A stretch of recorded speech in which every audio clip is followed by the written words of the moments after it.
Монголын тухай монголчуудын бидний өөрсдөө ойлголт ямар байна? Монгол улс гэхэд дэлхийн ядагч юм шиг нэг юм ойлголтууд, хандлагууд айгүй харагдаад байдаг байхгүй. За Facebook орлоо. Монголын одоо бүр өнцөг болон бүр муухай юм шиг тийм ээ. Монгол одоо ганцаараа хамгийн авилгацсан орн ч юм шиг тийм ээ. Эсвэл ингээд Монгол улс ингээд ганцаараа ингээд хамгийн бүтлгүй улс юм шиг тийм ээ. Монгол хүн гэхээр хамгийн муу хүмүүс юм шиг те нэг юм. Яг үнэ. Тийм ойлголт ингээд төрүүлээд байна л. Сая хүмүүс энэ Вьетнам одоо айгүй олноороо явж ийн тийм ээ. Тэгээ Вьетнамд очоод те Вьетнамын ядуурл ямар юм бэ? Хүнд суртал ямар юм бэ? Вьетнамын хэвлэн эрхчлээ ямар юм бэ гэдгийг бүр хүмүүс ойлгосоо гэж би ахиу хүсэж лээ л да. Одоо улсаа сүмжлээ бичих юм бол шууд л ингээд хэдэн зуугаараа шоронд ордог те. Тийм орн баггүй юу? Ганцхан далайн иргэн үдчихэнгүүтээ манай Монгол шиг муухан орн алга. Таиландд ч гэсэн те авилгын асуудал маш тийм хүнд асуудал байдаг. Баян удаагийн ялгаа маш ноцтой асуудал болсон тийм орнууд байгаа. Бид нар өөрсдөө маш гоё соёлын онцлогтой те байгалийн маш гоё тогтцтой гоёудын түүх юм бол амар их юм байна те. Энэ ер нь нэг юм үнэт зүйлийн хямралч юм шиг нэг юм юмнууд явагдаад байдаг.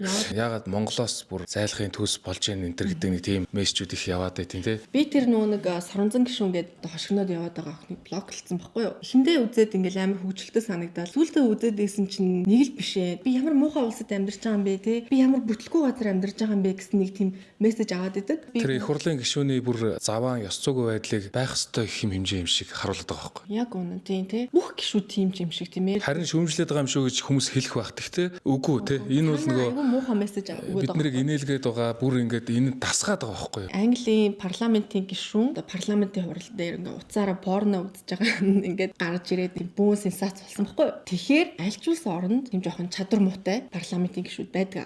Нэг хүнээр тэр бүхэл бүтэн төлөөллийн системийг тэгж ойлгож болохгүй. Манай Монгол улсад маш сайн парламентын гишүүд байгаа. Сайдууд ч байгаа. Яам агентлагийн тэм төрийн албаа хаагчид дунд ч гэсэн тийм ээ. Их орныхоо төлөө үнэхээр сэтгэлээсээ ажиллаж байгаа хүмүүс байгаа. Тэнгүүд бүх төрийн албаа хаагчид муухай юм шиг тийм ойлголтыг ингээд сошиал медиа хүмүүс төрүүлээд байгаад би бол айгүй харамсаж авдаг. Социализмын үед нөгөө Чингис хаан бол хамгийн муу хүн байлаа те. Лам нар нэр хүнд муутай байлаа ч гэдэг юм. Энэ бол нөгөө том гадаад улсын бодлогоор явагдсан юм пропаганда ажил суртал байгаа шүү дээ. За энэний дараа одоо ингээд ардчил зах зээл шилжихэд барууны орнууд бол хамгийн дэлхийн сайхан жишг болчоод ингээд явлаа. Тэгээ одоо болохоор биднэрт үндэсний бааtruуд, үндэсний одоо үнэт зүйл, сэхэтнүүд, эрдэмтэд, монгол малчин нэг сайхан жирийн амьдрал энгийн зүйлүүд байхгүй болсон юм шиг санагдаад байгаа байхгүй юу? Тийм. Сошиал медиагийн нэг одоо сул тал нь сенсац сүртэй байх амар хандлт авахын төлөө хараал хэлээд ч гэдэм үү те. Манай халиуна бол ингээд олон улсын том хэвлүүдэд Монголын талаар мэдээ сурвалжлага нийтлүүдийг нийлүүлдэг ийм сэтгүүлч. Тэр утгаараа бид нар монголчууд Монголоо ингэж хамгийн адгийнаар хараад байж болохгүй гэдгийг л айгуугаа хэлж байна те. За би ингээ агарын бохирдлын тухай нийтлэл бичээ гэл. Энэ итгэвч гэсэн агарын бохирдолтой шүү дээ. Яг юу нь илүү сонирхолтой юм те.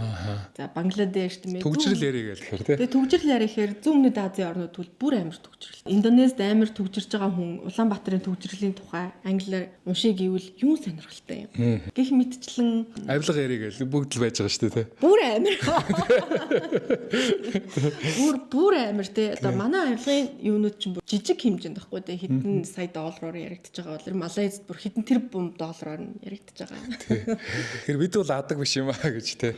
Маш гоё концепт. Бид хамгийн тэр одоо ёроолт байгаа биш шүү те. Тэрийг хүмүүс ойлгосоо. Тэгээд сошиал медиа дээр ингээд та ингэж гутрахгүй ч юм уу тийм байхын тулд яах ёстой вэ гэхээр та дагдаг хүмүүсээ маш сайн фильтртэй сонгох ёстой юм билэ. Дандаа дэлгүүр сурталчлах хүн ингээд үзэл ах юм бол та мөнгө өрөөлэн. Хэнийг дагахгүй, хэнийг үзэх үү гэдгээ маш ухамсартайгаар сонгох хэрэгтэй. Тэгээд үгүй байгаа те танд сүргээр нөлөөлөд байгаа хүмүүсийг блоклох хэрэгтэй. Тэр бол энэ яг та бүхний сонголт бидний өөрийн сонголтын асуудал байгаа шүү дээ. За баярлалаа. Халуунатайгаа гоё ярилцлага хийлээ.